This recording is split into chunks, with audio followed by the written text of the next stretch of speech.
Making your own herbs and spices at home, it's actually quite easy. You've got a few different options. So you can dry them out on a paper bag.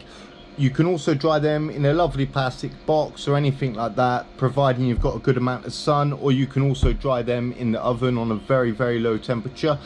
And when you've got a lovely dry pile, this consists of some mint that I collected from a friend of mine, Andre's garden the other day. We got some pineapple mint, Moroccan mint, and so forth.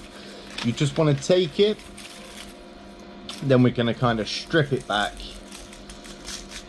like so. There we are. Get there, get there.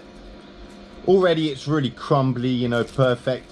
Usually I'd keep the leaves if you want to make like a tea or anything, but today we're going to do some spices slash herbs. Just going to put them in. And using a mortar and pestle, we're just going to give them a lovely little crush down until we get like a fine powder.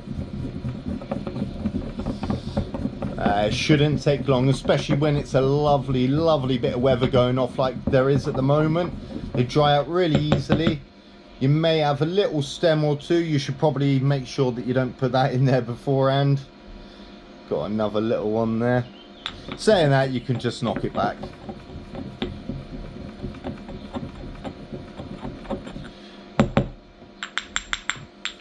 And depending upon how fine you wish to have it,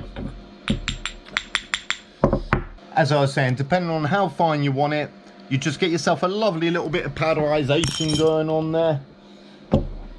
And then you're going to get yourself either a jar, or because I want to use this to utilize with different meals and stuff like that, we're just going to pour that into there. You know what, I'll probably get like a little paper funnel or something and then pour it into there, just to make sure I don't drop it all over.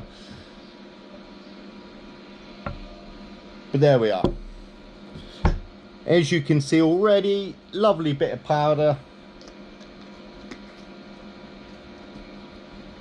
Then you can just pop that straight into your meals like so, and you've got some lovely homemade spices, herbs, whatever you wish to put in there. So I've got, as I shown before in the box there, I've got a load of rosemary that's drying off at the moment. And yeah, that's just a lovely easy way just to make your own homemade stuff rather than having to buy shop bought, and you know it's 100% natural, which is what we love.